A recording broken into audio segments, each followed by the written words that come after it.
السلام عليكم ورحمة الله تعالى وبركاته. مرحبا بكم مرة أخرى في قناتي استمع واستمتع. كنتمنى تكونوا في أتم الصحة والعافية، تكونوا فرحانين وناشطين، وأيامكم كلها أفراح ومسرات بإذن الله تعالى. بسم الله وعلى بركة الله نبدأ قصة اليوم بخير الكلام. اللهم صل وسلم على سيدنا محمد وعلى آله وصحبه أجمعين. القصة ديال اليوم بدات من النهار اللي خويا عصام جا وقال الوالدة راني بغيت نكمل ديني. الوالدة قالت لي هذاك الشيء هو اللي بغيت، وهذاك هو النهار الكبير اللي عندي، انت غير شاور وانا نمشي معاك فين محبة خاطرك. على انا شحال من عندي من عصام. عصام ضحك وفرح وتحنى وباس على راس الوالدة وقال لها الله يخليك ليا المهمة الحنينة. حتى انا كنت في الكوزينة وكنت كنسمع، جيت وزغرت وقلت لعصام مبروك عليك اخويا. الصراحة فعلا عصام كان خويا الكبير وعزيز وغالي، كنا انا وياه بحال صحاب. كان معوضني على الغياب ديال الاب ديالي، لان با مات وخلاني صغيرة يلاه في عمري 4 سنين، وعصام كان عنده 10 سنين. ودابا انا عندي 25 سنة وعصام عنده 35 سنة. الصراحة عصام كان معوضني على حنان الاب، كان فيه خويا وبا. عصام كان كيعرف واحد البنت وقرر يتزوج بها. حتى انا قلت مع راسي خويا غادي يتزوج وانا تجي عندي وتولي عندي خت جديده، توانس انا وياها ونجمعوا ونخرجوا مع بعضياتنا ونشاركوا بزاف ديال الحوايج. وتخيلت حياه زوينه مع مرات خويا. وفعلا تزوج عصام، درنا العرس. كان العرس زوين، كانوا فيه العائله والجيران والصحاب والحباب، كلشي كان فرحان وكلشي كان ناشط. مرات خويا كان الاسم ديالها خولة، كانت كتبان واحد البنت طريفه ومؤدبه، وحتى الزين كانت زوينه. المهم من هذا الشيء كله كنت فرحانه لانني غادي نربح خد جديده من هاد الزواج. في الاول كانت الامور عاديه، انا وخوله كنا فاهمين ومقاسمين الشغل ديال الدار، حيت انا ما كملتش قرايتي. وصلت للباك وجلست كنتسنى حتى نلقى شي خدمه او يسهل عليا الله في شي زواج يكون من داكشي اللي كنتمنى. مع مرور الوقت بدات خوله مرات خويا كتبدل معايا، وليت كنحس انها كتغير مني، لان عصام خويا كان كيعاملني مزيان ومهلي فيا وكياخذ رايي في كل كبيره وصغيره، وهذا الشيء ما كيعجبش مرات خويا. وهنا بدات المشاكل. خوله قدام خويا كانت كتعامل معايا مزيان، ولكن غير يخرج وتقلب وجهها.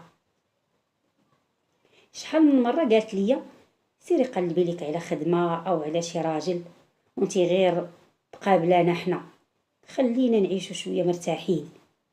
قلت لها علاش اختي؟ واش انا مقلقاك بشي حاجه؟ واش انا مضيقه عليك؟ كتشوف فيا بنص عينيها وكتقول لي انا بعدا ما عرفتش واش نتي لوستي ولا عقوستي. عقوستي اللي هي عقوستي داخله سوق راسها وعاطيانا التقار، وانتي غير كترطي علينا وما كتخليش شي حاجه ما كتدخليش راسك فيها. وهنا عرفت بلا مرات خويا هازه من جهتي بزاف، وانها كانت مقرره تبعدني على خويا باي شكل من الاشكال. وفعلا خويا بدا كيتبدل معايا في المعامله، ما بقاش كيعاود ليا او كيتشاور معايا او يشكي لي على همه، ولا كيضحك معايا بحال الاول قبل ما يتزوج. واحد النهار كنت في السطح ونزلت بلا ما ندير الحس، لقيت خويا ومراته في الكوزينه، وخويا تيقول لمراته ايوا صافي والله ما بقيت كنقول ليها شي حاجه وما بقيت كنتشاور معاها في شي حاجه، غير خوي راسك منها، دابا تزوج وتخلي لك الدار كامله، غير صبري. ملي سمعت هاد الهضره جمدت في بلاصتي ودموعي دازو بلا ما نشعر. ساعتها عرفت بلا انني فقدت خويا، سندي الوحيد في الدنيا. جريت عند ميمتي وقلت لها على داكشي اللي سمعت. الميمه مسكينه قالت لي غير صبري بنتي، هذيك غير الغيره، دابا تفوت وتصفى القلوب. الميمه حيت كانت انسانه طيبه وما عندهاش مع التحرميات، واساتني ونسات الموضوع. ولكن مرات خويا كان عندها رأي آخر، قررت تتخرجني من دارنا ومن حياة خويا. واحد النهار كنت ناعسة في بيتي من ورا الغدا، هو يجي عندي خويا عيني حمرين وخارجين من بلاصتهم، وبدا كيغوت عليا اش هادشي اللي درتي، وانا ما فاهمه والو، ما عرفتو علاش كيهضر. وزاد كمل وصلت بك الامور حتى تبداي تسحري ليا باش تفرقيني انا ومراتي. وكان هاز في يديه شي حاجه بحال شي كتاب صغير وملفوف في ثوب بيض. قلت ليه اش هادشي يا خويا اللي كتقول؟ حرام عليك، واش انت عارفني انني انا ندير هادشي؟ بالعكس انا اكثر وحده في الدنيا اللي تبغيك تكون فرحان ومرتاح مع مراتك. راه هادشي خويا، راه غير مراتك غارت مني وحطات عليا الباطل باش تبعدني عليك وتكرهك فيا. هو يقول لي ومراته كانت واقفه بجنبه كتدور عينيها كتبسم ديك الضحكه الصفرة ديال الفاع. ملي وصلنا لهاد الحد، وصلنا لهاد الشي كله، ما بقى عندك ما ديري عندنا في هاد الدار، خرجي سيري قلبي على راسك، بعدي علينا وخليني انا ومراتي نعيشو مرتاحين وهانين. قلت لي ياك اخويا، بغيتي تشد بنت الناس اللي هي السبب في هادشي كله وتلوح اختك للزنقه.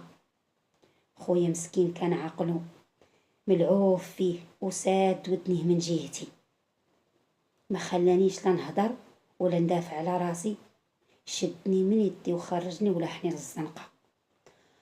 امي مسكينه كتبكي وكترجع فيه، ولكن لا حياه لمن تنادي. دخل امي وسد عليا الباب. امي انتي مسكينه تفقسات وطاحت، وانا بقيت في الزنقه بحال حمقى، ما عرفتش فين نعطي الراس. ما عقلت على راسي حتى لقيت راسي واقفه قدام دار صاحبتي اللي بنت الناس لقيت فيها الخير، دخلاتني ورحبت بيا. جلست عندها شي ايام وخرجت نقلب على خدمه باش نعاون راسي ونبدا حياتي من جديد، بعيد على ديك العائله اللي تربيت فيها وكبرت فيها، وبعيد على ديك اللفعه ديال مرات خويا. الله ياخذ فيها الحق، دمرات حياتي وشرداتني. ولكن الالم الحقيقي هو نهار اللي عرفت فيه ان الميمه ديالي ماتت وانا بعيده عليها، بلا ما نكون جنبها، بلا ما نودعها. مشيت للجنازه وقلبي عامر بالحزن. كنت كنتمنى نشوف خويا ونهضر معاه، ولكن كان واقف بعيد ومراته اللفعه حاضيه وخايف لي يجي يسلم عليا قدامها. حتى لهاد اللحظه وهاد الوقت الصعيب كان باقي راسو عامر بالكلام المسموم ديال مراته، وباقي كيظن انني انا الغداره. واليوم وانا كنعاود لكم قصتي، قلبي باقي مجروح وما عمره غادي يبرى. خويا اللي كنت كنعتبره حياتي هو اللي حطم حياتي، ومرات خويا خدات كل شيء، حتى من خويا خطفاتو مني وخدات مني الامل في الحياه.